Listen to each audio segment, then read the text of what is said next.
हे friends, SRJ classes में आपका बहुत बहुत स्वागत है। देखिए, कल हम पढ़ने वाले थे ऋग्वैदिक काल और कल हमने ऋग्वैदिक काल की बहुत सारी विशेषताओं को कवर कर चुके थे। आज जो हम पढ़ने वाले हैं वो है हमारा ऋग्वैदिक काल, साथ ही साथ में उत्तर वैदिक काल। देखिए, ऋग्वैदिक काल का कुछ भाग जो बचा हुआ है उसे आज हम कवर करने वाले हैं।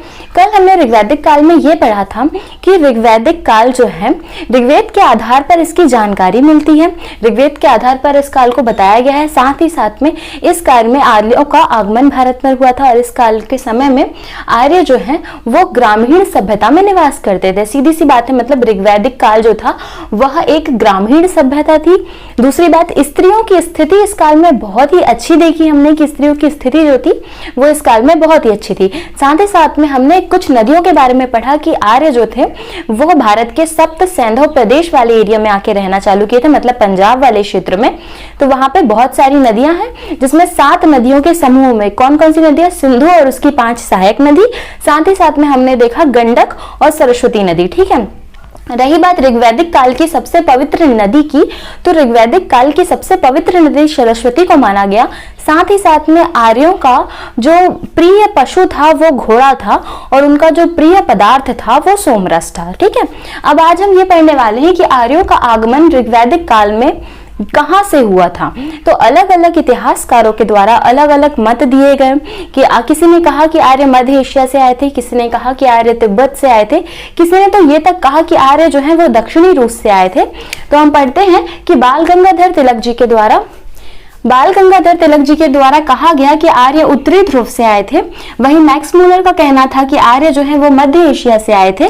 दयानंद सरस्वती जी ने अपनी किताब में कहा कि आर्यों का आगमन तिब्बत से हुआ था और गॉर्डन चाइल्ड के द्वारा कहा गया कि आर्यों का आगमन जो है वो दक्षिणी रूस से हुआ था।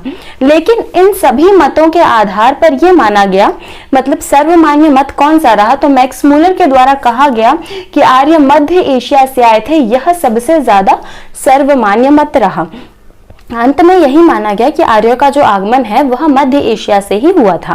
ठीक, फिर देखते हैं हम कि नदियां कौन कौन सी। नदियां हमने पढ़ लिया, सिंधु, झेलम, चिनाब, रावी, व्यास, सतलज, साथ ही साथ में गंडक नदी। इन नदियों के ऋग्वैदिक कालीन नाम अलग अलग थे। जैसे कि सिंधु नदी को सिंधु ही कहा गया, लेकिन जो हमारी चिनाब नदी है चिनाब को अजगनी कहा गया, रावी को परुष्णी कहा गया, गंडक को सदानीरा, व्यास को विपासा, झेलम को वितस्ता और शतलज को शतुद्री नदी कहा गया। फिर आर्यों ने जिस धातु का उपयोग किया, अगर इस धातु की बात आई जाए तो आर्यों के द्वारा जिस धातु का उपयोग किया गया वो थी लोहा। देखिए, हमने पढ़ चुके हैं कि ताम्र पाषाण काल में तांबा का प्रयोग किया गया। फिर हमने पढ़ा कि जो हमारी सिंधु सभ्यता आई, सिंधु सभ्यता में कांस्य का प्रयोग किया गया, साथ ही साथ में ताम्र धातु का भी प्रयोग किया गया। परंतु लोहे के प्रयोग की जानकारी सिंधु घाटी सभ्यता में कहीं से नहीं मिलती। परंतु जब हम ऋग्वैदिक काल पढ़ते हैं तो इस काल में हमें लोहे के प्रयोग की जानकारी मिलती है। मतलब इस काल के जो नागरिक थे उनके द्वारा जिस धातु का प्रयोग किया गया वो धातु लोहा थी। साथ ही साथ में इस समय में, क्योंकि ये एक प्रकार की ग्रामीण सभ्यता थी, इस समय में व्यापार और कृषि दोनों हुआ करती थी। व्यापार इस प्रकार का होता था कि लोग वस्तु विनिमय करते थे। जैसे कि हमने सिंधु सभ्यता में देखा था कि सिंधु सभ्यता में जो व्यापार वस्तु विनिमय प्रणाली जो चल रही थी वो 16 किलो के वाट में चलती, मतलब 16 किलो, कोई भी सामान 16 किलो से कम में नहीं बेचा जाता था। लेकिन यहाँ ऐसा था कि यहाँ पर एक वस्तु देके दूसरी वस्तु ली जा सकती थी। इसका मतलब है कि ऋग्वैदिक काल के समय में वस्तु विनिमय प्रणाली चलती थी। साथ ही साथ में हमने देखा था कि पंचायतें का मतलब ये है कि जैसे कि वर्तमान में पंचायतें हैं वैसे ही इस समय में ऋग्वैदिक काल में सभा हुआ करती थी। जैसे कि सभा, समिति और विदत। जहाँ पर सभा, समिति और विदत की बात होती है, वहीं जो सभा थी वो श्रेष्ठ लोगों की सभा थी। मतलब सभा जो है वो श्रेष्ठ लोगों की सभा हुआ करती थी। वहीं समिति की जब बात की जाए तो समिति जो थी वो साधारण वर्ग के लोगों की सभा थी। और विदत की बात करते हैं जब, तो हम देखते हैं कि विदत जो थी वो ब्राह्मण और उच्च वर्गीय विद्वानों की सभा थी। साथ ही साथ में हम इसमें व्यापार देख चुके हैं कि ऋग्वैदिक काल में व्यापार वस्तु विनिमय प्रणाली से हुआ करता था। समाज की बात की जाए तो समाज जो था वो 4 वर्णों में विभाजित था। 4 वर्ण कौन कौन से? सेम वही हमारा ब्राह्मण, क्षत्रिय, वैश्य और शूद्र। और ये जो वर्ण थे ये जन्म आधार पर नहीं बल्कि कर्म के आधार पर निर्धारित किए गए। साथ ही साथ में हम देखते हैं कि इस समाज में स्त्रियों की स्थिति बहुत अच्छी थी। पर्दा प्रथा यहाँ पर प्रचलित नहीं थी, बाल विवाह यहाँ पर प्रचलित नहीं था, विधवा विवाह की अनुमति थी। कोई भी स्त्री अपने देवर के साथ, कोई भी विधवा स्त्री अपने देवर के साथ विवाह कर सकती थी। साथ ही साथ में स्त्रियों को तर्कशास्त्र करने की अनुमति थी। स्त्रियां विवाह और युद्ध में बराबर से भाग ले सकती थी। स्त्रियों को पूरा सम्मान और शिक्षा दी जाती थी। साथ ही साथ में देवता की जब बात की जाए तो ऋग्वैदिक काल में हमने 3 देवताओं का उल्लेख देखा, जिसमें सबसे ज्यादा मान्यता जो है वो इंद्र को प्राप्त थी। इंद्र के बाद हमने अग्नि की बात की और अग्नि के बाद वरुण। वरुण जल के देवता है, अग्नि और फिर इंद्र की बात। साथ ही साथ में जो आर्य थे, आर्यों का प्रिय जो पदार्थ था वो सोमरस था और प्रिय जो पशु था वो घोड़ा था। फिर देखते हैं पवित्र नदी कौन सी थी। तो ऋग्वैदिक काल की पवित्र नदी जो थी वो सरस्वती थी। अब इसके बाद हम देखते हैं, ऋग्वैदिक काल हमारा ऑलमोस्ट पूरा खत्म हो गया है। ऋग्वैदिक काल में एक चीज है जो है प्रशासनिक इकाइयां। देखिए, सबसे पहले जो प्रशासनिक इकाइयां थी वो ऊपर से नीचे की ओर आती हैं। मतलब सबसे ऊपर कौन है, तो सबसे ऊपर राजा है। राजा के बाद कौन है, तो राजा के बाद राजन है और राजन के बाद विष्पति, विष्पति के बाद ग्रामीण और ग्रामीण के बाद है कुलपति। देखिए, सबसे पहले राजा है, राजा के नीचे हम देखते हैं तो राजन, राजा के नीचे है राजन और राजन के नीचे देखा जाए तो विष्पति, विष्पति, विष्पति के नीचे देखा जाए तो ग्रामीण, ग्रामीणी, ग्रामीणी और ग्रामीणी के नीचे देखा जाए तो कुलपति, कुलपति। देखिए ये बना कैसा शेड्यूल है, ये देखिए। देखिए, कुल मतलब घर, घर का जो मुखिया हो वो कुलपति कहलाएगा। ग्रामीणी मतलब ग्राम, ग्राम का जो मुखिया है वो ग्रामीणी कहलाएगा। वहीं जब किसी नगर की बात आती है, किसी शहर की बात आती है तो उसे ऋग्वैदिक काल में विश कहा जाता था, तो विश का विष्पति।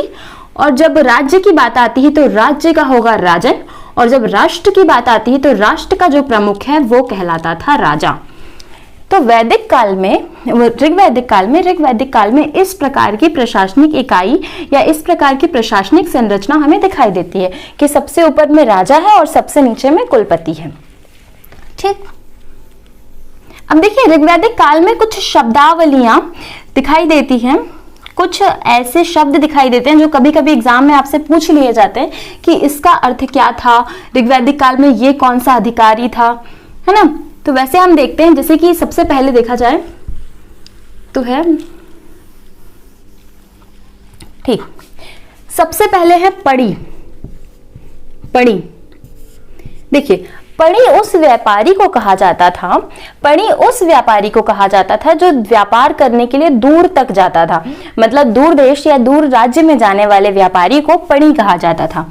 उसके बाद हम देखते हैं कि परजन्य, परजन्य, देखो यहां मैं लिख देती हूं व्यापारी, व्यापारी को कहा जाता था पड़ी, दूर देश तक जाने वाले।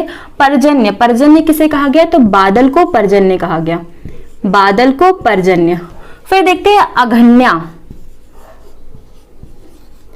अघन्या का मतलब है जिसे मारा ना जा सके, मतलब जो मारने योग्य ना हो उसे कहा जाता था अघन्या। अघन्या क्या थी, तो इस काल में गाय को अघन्या माना गया। राजा का प्रमुख कार्य ही गायों को खोजना था। इस काल में गायों के लिए युद्ध भी हुआ करते थे, हो जाते थे इस काल में। फिर देखते हैं गविष्ठी,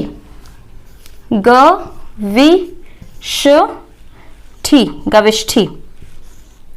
गविष्ठी का अर्थ है कि गायों का पालन करने वाला या गायों की गणना करने वाला जो था, गाय की गणना, गाय की गणना। इस काल में गाय की गणना करने वाले अधिकारी को गविष्ठी कहा जाता था। एक और है वाजपति, वाजपति, वाजपति। वाजपति का मतलब है चारागाह का जो अधिकारी था, गायों के चारागाह का जो अधिकारी था वह वाजपति कहलाता था। सीता, सीता, हल से बनी नालियों को सीता कहा जाता था। ऋग्वैदिक काल में हल से बनी नालियों को सीता कहा जाता था। कुलप, कुलप, कुल के प्रमुख को कुलप कहा जाता था, कुल के प्रमुख को कुलप कहा जाता था। इस समय में जो अपराधियों को पकड़ने के लिए जो लोग काम करते थे, जो अधिकारी काम करते थे, उन्हें उग्र कहा जाता था, उग्र। जैसे कि वर्तमान में अभी पुलिस काम करती है, वैसे ही पहले उग्र काम किया करते थे, उग्र अधिकारी काम किया करते थे। गविष्ठी, गायों की गणना करने वाला। कुलप, कुल का प्रमुख। पणी, दूर तक जाने वाला व्यापारी। पर्जन्य, बादल। अघन्या, गाय ना मारने जाने योग्य। वाजपति, चारागाह का अधिकारी। सीता, हल से बनी नालियों को सीता कहा जाता था। ठीक, अब देखिए ऋग्वैदिक काल का जो ये भाग था, शब्दावलियां, ऋग्वैदिक काल की प्रमुख विशेषताएं, वो सारा हमने पढ़ लिया। ऋग्वैदिक काल अब हमारा यहाँ पे समाप्त हो जाता है। ठीक है, ऋग्वैदिक काल हमने पूरा यहाँ पे कवर कर लिया है। इसके बाद हम आएंगे सीधे सीधे उत्तर वैदिक काल में। देखिए वैदिक काल जो है इसे दो भागों में बांटा गया, पहला ऋग्वैदिक काल और दूसरा उत्तर वैदिक काल। अर्थात ऋग्वैदिक काल के बाद का जो समय रहा वो था उत्तर वैदिक काल। ये कितना रहा था, तो 1000 से लेके देखते हैं हम 600 बीसी तक, 1000 से लेके 600 बीसी तक का जो समय था वो उत्तर वैदिक काल का समय माना जाता है। देखिए उत्तर वैदिक काल में अगर आप समझेंगे तो उत्तर वैदिक काल में हमें ज्यादातर देखा जाए तो कुछ नई नई विशेषताएं देखने के लिए मिली। जैसे कि ऋग्वैदिक काल में हमने देखा था कि प्रमुख देवता जो थे वो इंद्र थे, परंतु उत्तर वैदिक काल में आते आते हम देखते हैं कि प्रमुख देवता जो हैं वो प्रजापति बन जाते हैं। और आपको याद होगा कि ऋग्वैदिक काल में सभा और समितियों को प्रजापति की 2 पुत्रियां भी कहा गया था। तो उत्तर वैदिक काल में प्रमुख देवता की बात की जाए तो उत्तर वैदिक काल में प्रमुख जो देवता है वो बन जाते हैं प्रजापति।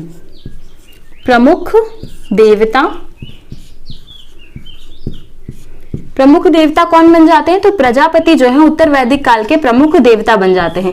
साथ ही साथ में उत्तर वैदिक काल में कर्मकांडों का महत्व बहुत ज्यादा बढ़ जाता है।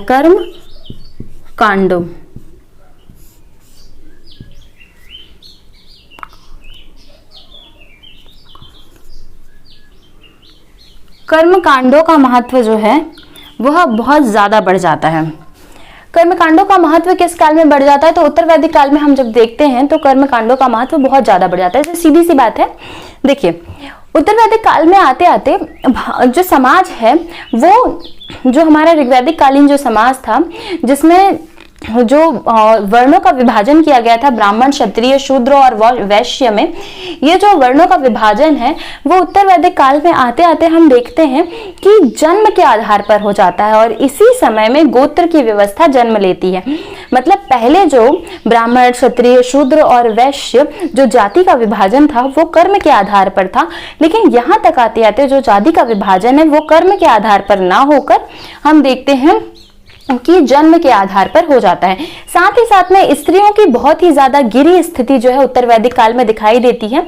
यहाँ तक कि मैत्रायणी संहिता में स्त्री को मदिरा की तरह छूत बता दिया गया था, पुरुष का एक दोष बताया गया स्त्री को मैत्रायणी संहिता में। उत्तर वैदिक काल में आते आते हम देखते हैं कि उत्तर वैदिक काल में आश्रम व्यवस्था थी। कौन सी व्यवस्था थी? आश्रम व्यवस्था थी। आश्रम व्यवस्था का अर्थ ये होता है कि पुरुष के लिए अर्थात जीवन के लिए 4 आश्रमों का विभाजन किया गया कि जीवन जो है वो 4 आश्रमों में विभक्त होना चाहिए। अब ये 4 आश्रम कौन कौन से हैं? देखिए पहला आश्रम होता था जो सबसे पहले, जैसे मान लीजिए किसी व्यक्ति की आयु 100 वर्ष है, 100 वर्ष है, तो 100 वर्ष के व्यक्ति की आयु में 0 से लेके 5 साल का जो समय होता है उसे बालाश्रम, मतलब बाल काल में कि बाल अवस्था रहती है ये। फिर 5 से लेके जो 25 का समय होता था